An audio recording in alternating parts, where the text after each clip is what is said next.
श्री लाडली लाल की जय हो।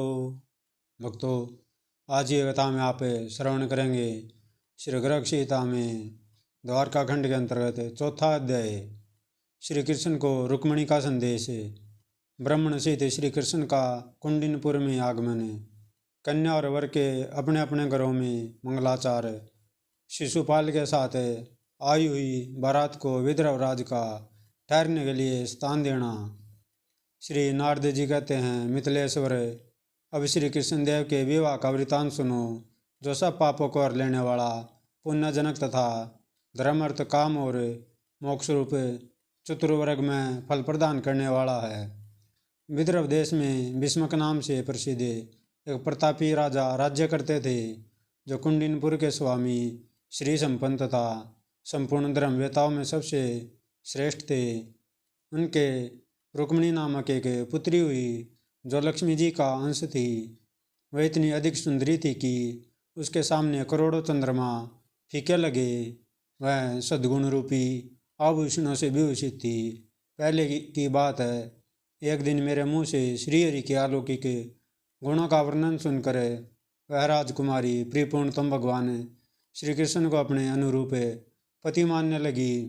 यही तरह मेरे मुख से रुक्मिणी के रूप और गुणों का प्रीतिवर्धक वर्णन सुनकर श्रीहरि ने उसे अपनी योग्य पत्नी समझा और उसके साथ विवाह करने का मन ही मन संकल्प किया।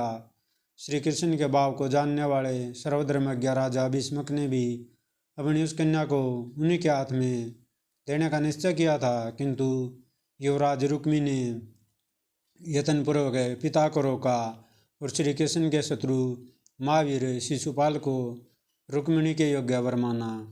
मिथिलेश्वर, इससे विषम कुमारी रुक्मिणी के चित्त में बड़ा खेद हुआ और उसने एक ब्राह्मण को अपना दूत बनाकर महात्मा श्री कृष्ण के पास भेजा। ब्राह्मण देवता जब दिव्य द्वारकापुरी में पहुँचे, तब श्री कृष्ण ने उनकी आवभगत की और उन्होंने वहीं भोजन किया और श्री कृष्ण के मंदिर में ही आसन लगाकर विश्राम किया। फिर महात्मा श्री कृष्ण ने उनसे सारा कुशल समाचार पूछा। उनकी आज्ञा पाकर ब्राह्मण ने उन्हें सब बातें बताई। वे रुक्मिणी का पत्र सुनाते हुए बोले, स्वस्ति श्री पाद नित्यानंद महासागर श्री मध्य दिव्य गुण प्रियपूर्ण वसुदेव नंदन श्री कृष्ण जोग लिखी कुंडिनपुर से रुक्मिणी का कोटि से प्रणाम स्वीकृत हो। यहाँ कुशल है, वहाँ भी कुशल चाहिए। आगे आपका पत्र आया और श्री नारद जी की वाणी से भी ज्ञात हुआ कि आप प्रकृति से प्रिय परमेश्वर हैं। यद्यपि सर्वज्ञ होने के नाते आप सब कुछ जानते हैं, तथापि मैं गुप्त बात आपको बता रही हूँ। मामते आप मुझे वीर का भाग अपना अंश जाने और स्वीकार करें। यदि चेदिराज शिशुपाल मेरा हाथ पकड़ लिया तो यह समझना चाहिए कि सिंह के लिए नियत बलि का भोग भाग कोई मृग, कुत्ता, बिल्ली आदि उठा ले गया। यदि आप ऐसा सोचते हो कि तुम तो कुंडिनपुर के दुर्ग में निवास करती हो, तुम्हें मैं किस प्रकार ब्याह कर लाऊंगा, तो इसके विषय में भी सुन लीजिए। अरे, यहाँ की कुल प्रथा के अनुसार विवाह के एक दिन पूर्व राजकुमारी कुलदेवी के मंदिर को जाती है। यह यात्रा बड़ी धूमधाम से की जाती है। अतः मैं जहाँ कुलदेवी का मंदिर है वहाँ पर आऊँगी। प्रभु, वहीं आप मुझे अपने साथ ले लें। श्री नारद जी कहते हैं, राजन, ब्राह्मण के मुख से रुक्मिणी के उस अभिप्राय को सुनकर सबको मान देने वाला भगवान श्री कृष्ण ने अपने सारथी दारुक को बुलाकर कहा, मेरा रथ शीघ्र ही जोत कर तैयार करो। पिछली रात में वैकुंठ से प्राप्त हुई उस रथ को, जो किंकनी जाल से युक्त और सुवर्ण एवं रत्नों से जटित था, सेव्य, सुग्रीव, मेघपुष्प और बलहा के नाम के श्रेष्ठ अश्वों से जोत कर दारुक ने सुसज्जित किया। घोड़े चंचल तथा चारु चामरों से विभूषित थे। उनसे युक्त शस्त्र और सूर्य समान तेजस्वी उसे दिव्य विशाल रथ पर लक्ष्मीपति श्री कृष्ण ने पहले तो अपने हाथ से उसे ब्राह्मण देवता को बैठाया और स्वयं सारथी को पीठ पर अपने श्री चरण रख कमल रख कर रथ पर आरूढ़ हुए। राजन, इस प्रकार भगवान श्री कृष्ण विद्रोह को चले। श्री कृष्ण अकेले ही समस्त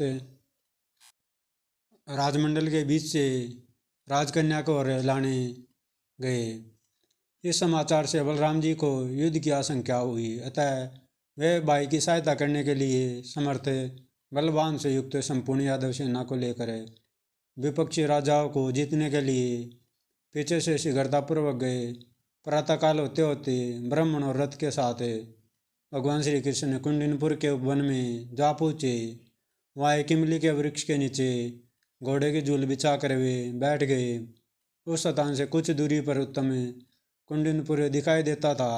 वह नगर बहुत बड़े दुर्ग से घिरा हुआ 7 योजन गोलाकार भूमि पर बसा था। वहाँ जल से भरी हुई 3 परिकाएँ थी जो दुर्लंघ्या और दुर्गम थी। उनकी चौड़ाई 100 धनुष की थी। वह परिकाएँ खाइया चौमासे की नदी के समान जल से भरी हुई थी। दुर्ग की दीवार 50 हाथ ऊंची थी। नगर में रमणीय अट्टालिकाएँ शोभा पाती थी, जिनके सुनहरे शिखर पर सोने के कलश उद्भासित होते थे। ध्वज के ऊपर चमकती हुई पताकाएँ फहरा रही थी। कबूतर और मोर आदि पक्षी जहाँ जहाँ तहाँ उड़ रहे थे। शिशुपाल को अपनी कन्या देने के लिए उद्यत हो राजा भीष्मक ने रत्न मंडप में वैवाहिक सामग्री का संचय कराया। राजन नारियों द्वारा गाए जाने वाले गीत और मंगलाचार से युक्त सुंदर भवन में रुक्मिणी उसी प्रकार शोभा पा रही थी जैसे सिद्धियों से भूमि की शोभा होती है। अर्थवेद के विद्वानों ने रुक्मिणी को भलीभांति नहलाकर रत्न में आभूषण तथा वस्त्र धारण करवाए और वेद मंत्रों द्वारा शांति कर्म करके वधु की रक्षा की। महामनस्वी राजा भीष्मक ने ब्राह्मणों को 1,00,000 बार सोना, 2,00,000 बार मोती, सहस्त्र बार वस्त्र और 6 अरब गायें दान में दी। उसी प्रकार दमघोष पुत्र शिशुपाल के लिए भी ब्राह्मणों ने पहले परम शांति का विधान करके रक्षाबंधन करवाया। ब्राह्मणों द्वारा जब शिशुपाल का मांगलिक स्नान क्रम संपन्न हो गया तब उसे पीले रंग का रेशमी जामा पहना कर सुशोभित किया गया। सिर पर मुकुट और मुकुट के ऊपर फूलों का सुंदर सेहरा सजाया गया।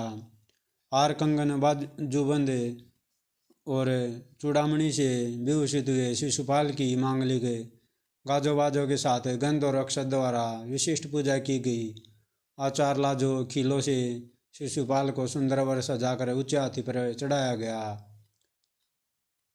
उसके साथ बारात लिए दमघोष निकले। मिथिलेश्वर, जरासंध, शाल्व, बुद्धिमान, दंतवक्त्र, विदुरथ और पौंड्रक पीछे और अगल बगल से उसके रक्षा को कर चले। महाबली दमघोष विशाल सेना साथ लेकर उस सवर से नगारे बजाते हुए कुंडिनपुर को गए। सामने यदुदेव श्री कृष्ण का कन्या अपहरण विषय के उद्योग सुनकर दूसरे हजारों राजा शिशुपाल के सहायक बनकर आए। भीष्मक ने आगे जाकर राजा दमघोष का विधिपूर्वक पूजन किया। कश्मीरी कंबलों तथा समुद्र से उत्पन्न दिव्य अरुण वर्ण के रत्नों से सबको मंडित किया। सबके कंठों में मोतियों की मालाएं पहनाई। सुगंध युक्त पुष्प रस इत्र फूले लादी से सबका स्वागत किया। उस राज्य में राजाओं के शिविरों में रांगनाओं के नृत्य हो रहे थे, मृदंग बजाए जा रहे थे। उस समय विद्रोह के महाराज ने समागत राजाओं सहित वर के लिए अलग अलग वास स्थान प्रदान किए। इस प्रकार श्री गर्ग सीता में द्वारका खंड के अंतर्गत नारद बोलासुर संवाद में कुंडिनपुर की यात्रा नामक 4था अध्याय पूरा हुआ। शिव भक्तों को जय जय श्री राधे।